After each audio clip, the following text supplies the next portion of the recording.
अशी खुसखुशीत मटर कचोरी तुम्ही कधीच खाल्ली नसेल आणि तीही आपण गव्हाच्या पिठापासून तयार केलेली आहे. चला तर मग रेसिपीला सुरुवात करूया. यासाठी मी 1 वाटी मटर घेतलेली आहे. आपल्याला ह्याच्या वरच्या आवरणासाठी आपण एक पीठ तयार करणार आहोत. त्या पिठासाठी आपण 1 वाटी गव्हाचं पीठ, अर्धी वाटी रवा आणि त्यामध्ये 2 चमचे तूप, मीठ आणि ओवा टाकून त्याला चांगले चोळून घेतलेले आहे. त्यानंतर त्यामध्ये थोडे थोडे करून पाणी ॲड करून असं आपल्याला घट्टसर गोळा तयार करून घ्यायचा आहे. आता हे आपले कणिक आपल्याला भिजत ठेवायचं आहे थोड्या वेळ. त्यानंतर आपण ह्यासाठी एक मसाला तयार करणार आहोत. पहिल्या मसाल्यासाठी आपण त्यामध्ये धने, जिरे आणि बडीशेप आपल्याला भाजून करून त्याचे छोटेसे बारीक अशी पावडर तयार करून घ्यायची आहे.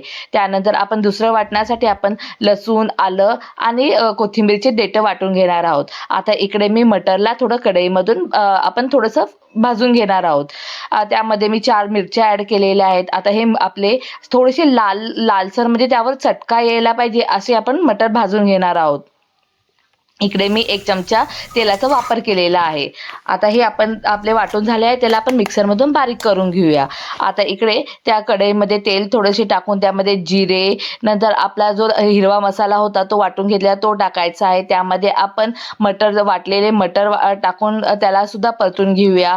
आता आपण जो कोरडा मसाला बनवला होता ना, धने, जिरे आणि बडीशेपचा, तो सुद्धा टाकून त्याला आपण परतून घेऊया. आता ह्यामध्ये आपण मसाले ॲड करूया. ह्याच्यामध्ये मी जिरे पूड, त्यानंतर लाल तिखट, हिंग आणि थोडासा चाट मसाला टाकून परतून घेतलेला आहे. आता ह्यामध्ये मी 2 मोठे चमचे बेसन सुद्धा ॲड केलेलं आहे आणि हे सगळे आपल्याला चांगले परतून घ्यायचे आहे. आपल्याला सगळं हे आणि सगळ्यात शेवटी मी मीठ ॲड केलेले आहे.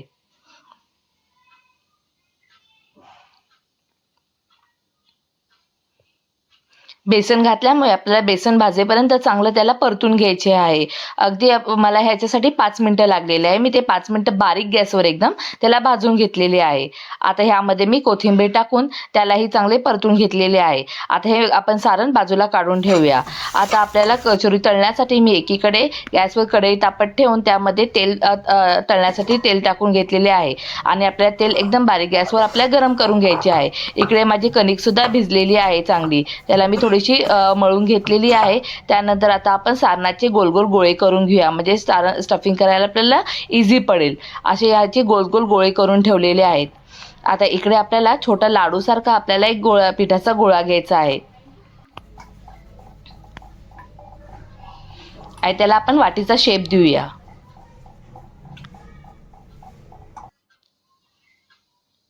इकडे माझा वाटीचा शेप देऊन झाला आहे. त्यामध्ये मी सारण टाकून त्याचं आपल्याला तोंड चांगले प्रॉपर बंद करून घ्यायचे आहे, जेणेकरून आपले सारण बाहेर येणार नाही. आता हाताच्या साहाय्याने आपण ह्याला कचोरीचा शेप देऊया. असं थोडंसं पसरून घ्यायचं आहे, म्हणजे जेणेकरून सारण सगळीकडे पसरलं जाईल आपला.